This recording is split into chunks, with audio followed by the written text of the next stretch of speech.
Juz 22 starts with explaining what distinguishes the Prophet's wives, outlining their responsibilities, their conduct at home, and the noble status of the Prophet's household in verses 32 to 34. 35 then gives an account of the qualities of all Muslims. Men and women are equal when it comes to their Islam, belief, obedience, truthfulness, patience, reverent fear, charity, fast, and modesty. 37 onwards is Prophet's marriage to Zainab bint Jahsh and the details about the ruling of adoption. Following it are verses 39 to 48, clarifying the role of the Prophet ﷺ. He is not the father of any of your men. He is a prophet, the seal of prophethood. He is a witness, the giver of good news, and a warner. 49 onwards are the rulings concerning women who are divorced, followed by rulings around the Prophet's own family life, how Muslims should approach the Prophet's home. And then in 55, the believers are commanded to send salawat upon the Prophet.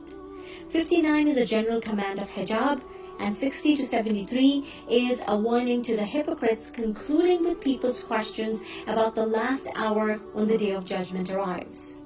Surah Saba starts with praising Allah subhanahu wa ta'ala, then speaking of the grateful servants of Allah subhanahu wa ta'ala and how He favored them, such as Dawood alayhi salam, when the mountains and the birds were commanded to sing with him, how the iron was made soft for him. Then we have the mention of Sulaiman alayhi salam, how he was given the command of the wind, and then the copper was made to flow for him, the jinns that worked for him, then followed by a discussion of his death in verse 14.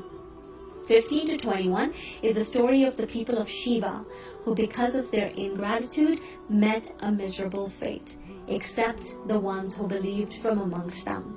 22 to 27 talks of Allah's oneness, before talking of the disbelievers' attitude of the Prophet's message, ending that discourse at 54 with yet another description of their remorse and the sad state on the day of judgment.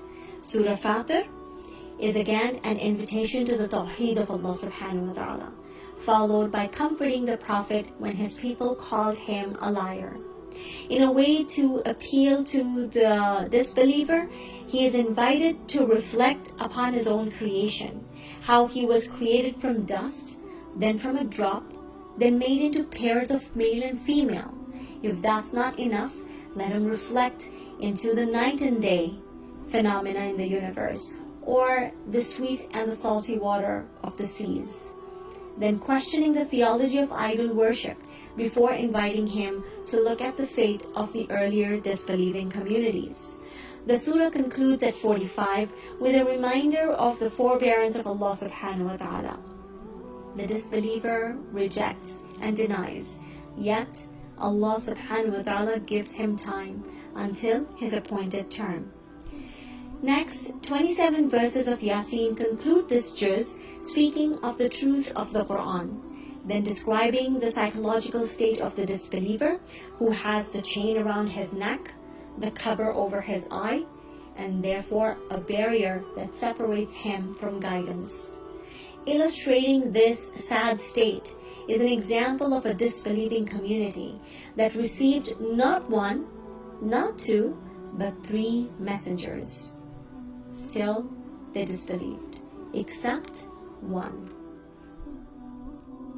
من أجبت دعاء نوح فانتصر وحملته في فلكك المشحون يا من أحال النار حول خليله روحا وريحانا